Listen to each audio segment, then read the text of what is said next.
Hi guys, it's Kaylee here. Um, Cuddle with me.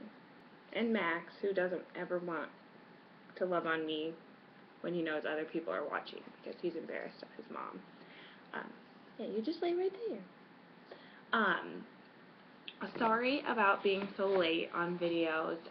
Petey and I were in Aruba for a week, and so I didn't have internet, and it was super shaky and sketchy trying to figure out internet time while we were gone. So I will be doing the past couple weeks and this week's all in one. So I apologize now if it gets too rambly or I get too much off topic or things get confusing, but I'll try to keep it all.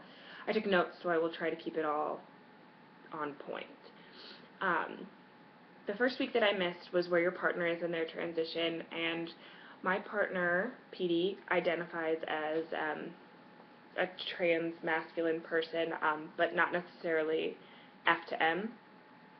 So I think that is important in understanding that for my past videos and for my videos in the future, that we're a little bit different. Petey's pronoun preference is they, them, and theirs. So just kind of that middle ground, not necessarily female pronouns or male pronouns. I suppose that if Petey had to pick one, they would choose the male pronouns, but they, them, and their is what Petey prefers. Petey started their transition in August of 2012, so they've been on testosterone for about 7 months. And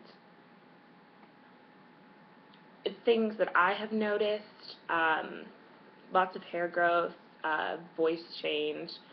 I think that the body fat and muscle redistribution is definitely probably the most, I think, the most affected by the testosterone.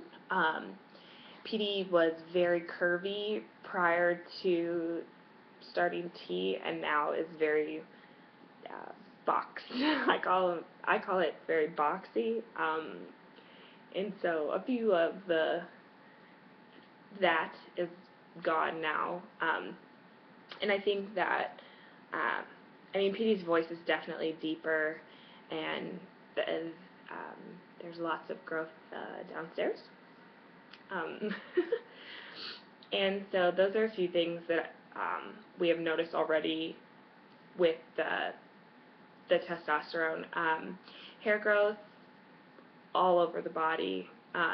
Petey's facial hair isn't really like what I would call facial hair yet. It's still really, really soft, and it comes in really long and kind of scraggly, but Petey's has a brother, and he's 20, and his hair kind of grows in like that, and so I'm thinking it might just be a family thing and not necessarily this is where the testosterone has us right now thing. So I guess we'll see in time. For the rest of Petey's transition, I don't think that they have like an end point yet. Right now, Petey's wanting to continue with testosterone. Petey definitely wants top surgery, but no hysterectomy unless it's like medically necessary, and no bottom surgery, which leads into last week's dysphoria. And for Petey, we have talked, and dysphoria is a very strong word that Petey doesn't necessarily think fits them by their standards. So I guess I'll talk about how Petey feels and how I feel second. For Petey, things that they have felt about their body has never been what I think some people consider life or death. Petey isn't depressed about how they look, sound. I think that they have an idea of what they would like things to look like, and testosterone has definitely helped that. clothes now fit better. When you buy women's clothing or men's clothing, or unisex clothing, it's going to fit you a certain way. And, pants are made to fit female bodies and male bodies, or feminine bodies and masculine bodies. And when PD would wear men's clothing prior to testosterone, things would like bulge in certain areas or not fit in correctly, and now it's just like t-shirts fit so much better now that everything kind of is in the right alignment, I guess. And I know before, things would look really weird, and pants like in the hip area would fit so much better now than they did prior to testosterone. But I know that that's not the case for everybody. But for PD, it was just like, oh, I really wish that my pants fit differently, not kind of this depression that I think sometimes I relate to dysphoria.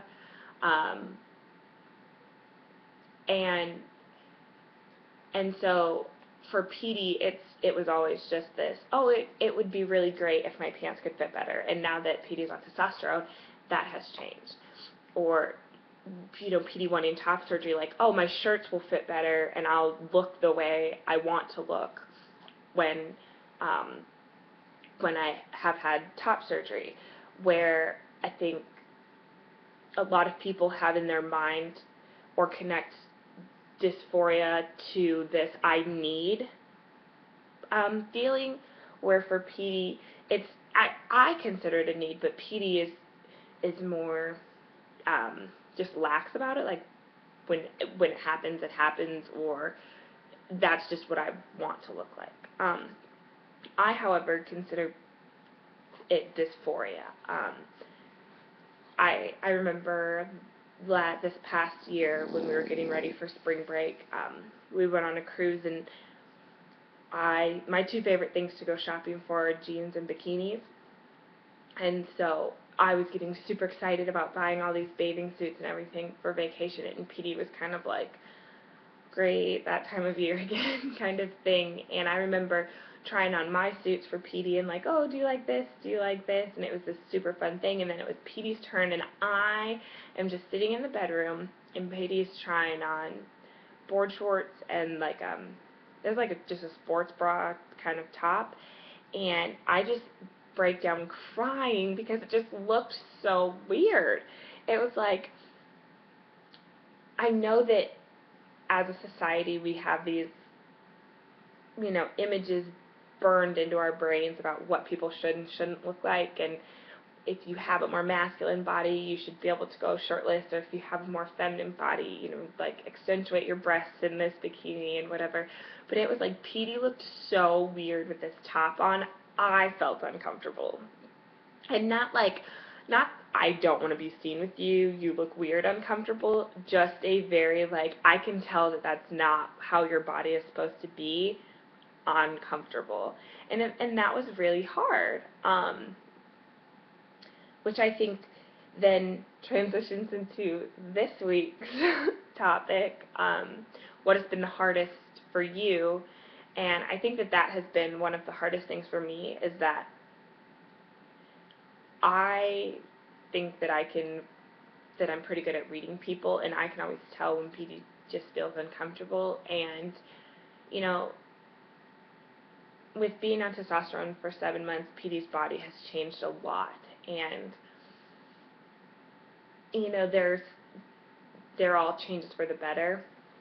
But it's still like, if just a little bit more, or if we could just get a little bit more. That's been really hard for me, seeing PD put on clothes, and it's like, oh, it fits great, but if just this little bit was gone, then I know PD would feel a lot better. Other things that have been hard for me,